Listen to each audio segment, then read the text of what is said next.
તહેવારોની સિઝન શરૂ થાય એ સાથે સોનાના ભાવમાં ઉછાળો જોવા મળતો હોય છે અને તેની પાછળ ચાંદીના ભાવ પણ વધતા હોય છે અને આ વખતે પણ એવું થયું છે. નવરાત્રી શરૂ થઈ એ સાથે સોનાએ તેની રેકોર્ડ સપાટી બનાવવાની શરૂ કરી હતી, પરંતુ આજે વિજયાદશમીના દિવસે સોનાની જે ચમક છે થોડી ફીકી પડી છે, એટલે કે તેના ભાવમાં આંશિક ઘટાડો જોવા મળ્યો છે. આજે સોનાનો ભાવ 10 ગ્રામે 55 રૂપિયા ઘટ્યો છે. MCX પર સોનાના ભાવની જો વાત કરવામાં આવે તો આજે સોનાનો ભાવ પ્રતિ 10 ગ્રામે 1,17,558 રૂપિયા બોલાયો છે.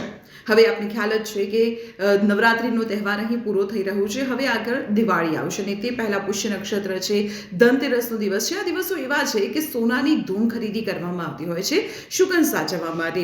ત્યારબાદ લગ્ન સરાની સિઝન શરૂ થશે અને ત્યારે પણ વ્યવહાર સાચવવા માટે પણ આપણા હિન્દુઓમાં ખાસ કરીને સોનું ખરીદવાનું ખૂબ જ મહત્વ છે. હવે જો સોનાના ભાવની વાત કરવામાં આવે તો અંદાજ લગાવવામાં આવી રહ્યો છે કે દિવાળી સુધીમાં સોનાનો ભાવ 1,25,000 પહોંચી શકે છે. તો ડિસેમ્બર સુધીમાં સોનાનો ભાવ 1,55,000 રૂપિયાએ પહોંચવાની શક્યતાઓ છે. હવે આ શક્યતાઓ વચ્ચે જો તમારે સોનું ખરીદવું છે તો રોજે રોજની સોનાની ભાવની અપડેટ પર નજર રાખવી પડશે.